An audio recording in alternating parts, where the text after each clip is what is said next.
Assalamualaikum warahmatullahi wabarakatuh. Perkenalkan, nama saya Siti Najwa Felicia dengan NPM 274201059, mata kuliah Kriminologi dengan dosen pengampu Bapak Ibrahim Fikmah Edirsi SHMH. Baik, di sini saya akan menjelaskan tentang kasus pembunuhan sadis yang terjadi di Kelurahan Mendahara Ilir, Tanjung Jabung Timur, Jambi.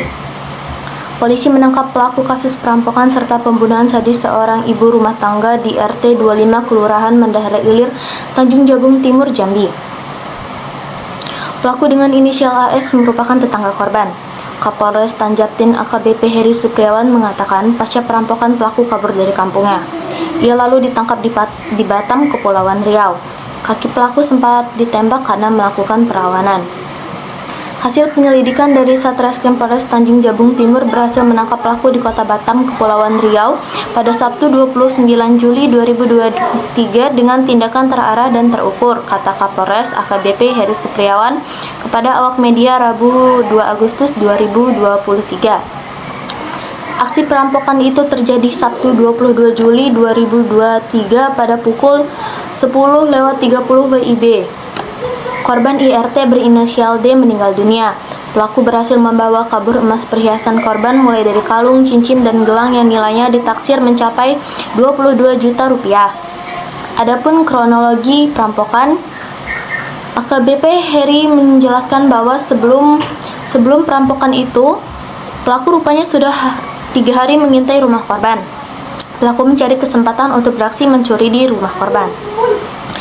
Pada Sabtu 22 Juli 2023 sekitar pukul 7.30 WIB, pelaku melihat rumah korban dalam keadaan kosong.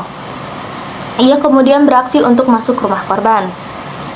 Tersangka ini sempat melihat korban pergi ke pasar, lalu dia juga mengetahui suami korban pergi ke kebun setiap pagi dan anak korban sedang sekolah, ujarnya. Melihat ada kesempatan itu, pelaku kemudian masuk ke rumah korban dari pintu samping yang kebetulan tidak terkunci. Saat mulai melangkahkan kakinya masuk rumah korban, tiba-tiba pelaku terkejut karena aksinya kepergok oleh korban. Tersangka panik dan turun dari dapur rumah korban lalu melihat ada sebuah balok kayu di dekat tangga, kemudian memukulkan balok kayu itu kepada korban, jelasnya. Akibat pukulan itu, kata Heri, korban tersungkur dengan kondisi luka berdarah di bagian kepala dan leher. Pelaku memukul sebanyak 2 kali ke arah leher bagian depan dan leher bagian belakang. Tak sampai di situ, pelaku juga menyeret korban ke arah toilet rumahnya lalu mengikat leher korban dengan kain serbet hingga korban lemas dan tak bergerak lagi. Melihat korban tak berdaya, tersangka mengambil perhiasan di tubuh korban, sebutnya. Kata Heri, setelah mengambil perhiasan korban, pelaku sempat mengelap lantai rumah yang dipenuhi ceceran darah menggunakan serbet yang diikatnya di leher korban. Kesadisan pelaku pun berlanjut dengan menjatuhkan korban ke bawah dari rumah panggungnya, lalu menyeret korban hingga melewati 2 rumah dan meninggalkan korban di sana. Sekitar pukul 10 WIB, pelaku kembali mendatangi korban untuk memastikan apakah korban masih hidup. Lalu pelaku mencekik korban hingga meninggal dunia, tuturnya. Setelah melakukan aksinya itu, kemudian pelaku menjual emas curian tersebut dan kabur dari kampungnya menuju Batam. Atas perbuatannya, pelaku akan dijerat pasal 365 ayat 3 KUH pidana dengan ancaman hukuman 15 tahun penjara. Pada hari Senin 18 Maret 2024 pukul 14 WIB telah dilaksanakan sidang perkara tindak pidana pembunuhan berencana. Terdakwa AS kasus pembunuhan di Kecamatan Mendahara Ilir dijatuhi hukuman mati oleh Majelis Hakim Pengadilan Negeri Tanjung Jabung Timur, Jambi atas pembunuhan berencana yang dilakukannya beberapa waktu lalu di Kecamatan Mendahara Ilir.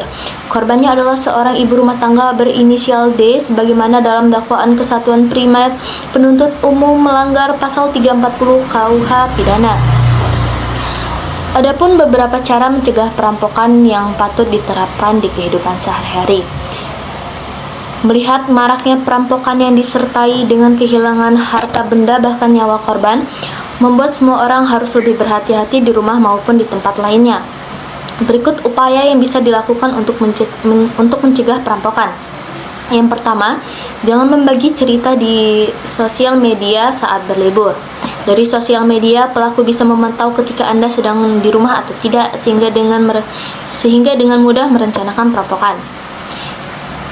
Yang kedua, hindari meninggalkan kunci di bawah keset, pot, dan di luar ruangan, karena perampok bisa mengintai ketika Anda meletakkan kunci tersebut sebelum meninggalkan rumah.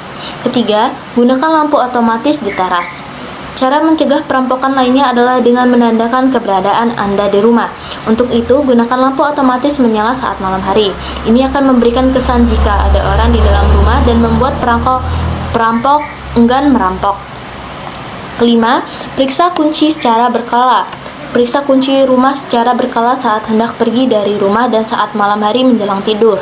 Biasanya perampok akan datang ke rumah di malam hari atau rumah kosong, namun tidak menutup kemungkinan jika mereka akan datang saat siang hari.